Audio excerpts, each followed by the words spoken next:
বন্ধুরা কেমন আছো তোমরা সবাই? আশা করি সবাই খুব খুব খুব ভালো আছো। আমরাও সবাই কিন্তু খুব ভালো আছি। তো আজকে আমি আবার চলে এসেছি টিপস এন্ড ট্রিক্স নিয়ে। তো আজকে আমার টিপস হলো ঘরে সিলিং ফ্যান পরিষ্কার করা।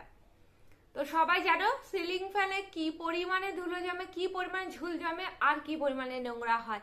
আর সব থেকে মানে ইরিটেট করে সিলিং ফ্যান যখন পরিষ্কার করতে হয়। অত বড় মই কারোর ঘরে থাকে, কারোর ঘরে থাকে না, বা বড় টুল দরকার, কাউকে হেল্প করতে হয়, ভীষণ ঝামেলা। তাই আমি খুব সহজ প্রসেসে বলে দিচ্ছি কিভাবে সিলিং ফ্যান আমি পরিষ্কার করি। আমি কি করি, প্রথমে ঝুল ঝাড়ু দিয়ে ভালো করে ঝুলটা ঝেড়ে নিই।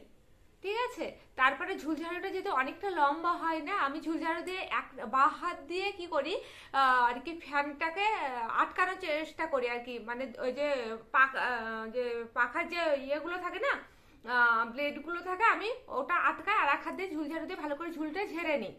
তারপরে কি করি, এমনি ঘরে যেগুলো দিয়ে আর কি পোছা দেওয়া হয় না, ওইগুলোতে সার্ফের জলে ভেজাই, ভিজে সেইটা দিয়েই কিন্তু আমি আস্তে আস্তে পরিষ্কার করে নিই।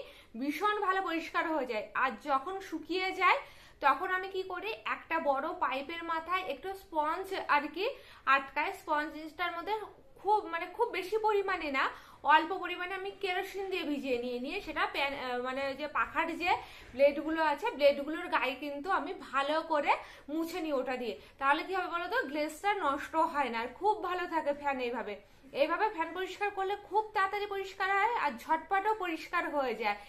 অনেক সময় আমি যদি এটাও যদি হাতের কাছে অ্যাভেলেবেল না থাকে, তাহলে কিন্তু আমি আরেকটা জিনিস করি, যেটা হলো একটু উষ্ণ গরম জল, মানে উষ্ণ বলা ভুল, নর্মাল টেম্পারেচারের থেকে মানে ঠান্ডার থেকে নর্মাল টেম্পারেচার, ওর মধ্যে আমি একটু ডিটারজেন্ট আর ভিনিগার অ্যাড করে দিই।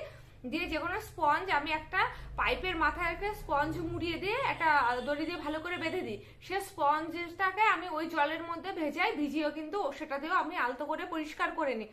খুব ভালো ফ্যান পরিষ্কার হয় এতে, আর কালারের কোনো সমস্যাই হয় না যে কালার উঠে যাচ্ছে বা কালার ফেড হয়ে যাবে, সেরকম কোনো ব্যাপার থাকে না।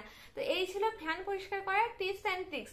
আবার আরেকটা কথা বলতে ভুলে গেছি, এখন কিন্তু অনলাইনে পাওয়া যায় যে ফ্যান পরিষ্কার করার জন্য আলাদা কিন্তু ব্রাশও বেরিয়ে গেছে। তো কেমন লাগলো ভিডিওটা বন্ধুরা? যদি ভিডিওটা ভালো লেগে থাকে তাহলে লাইক শেয়ার কমেন্টস করতে কিন্তু একদম ভুলবে না। আর কি করবে, মুখার্জি ফ্যামিলি ব্লগসটা অবশ্যই সাবস্ক্রাইব করে রাখবে। তো চলো এখনকার জন্য টাটা।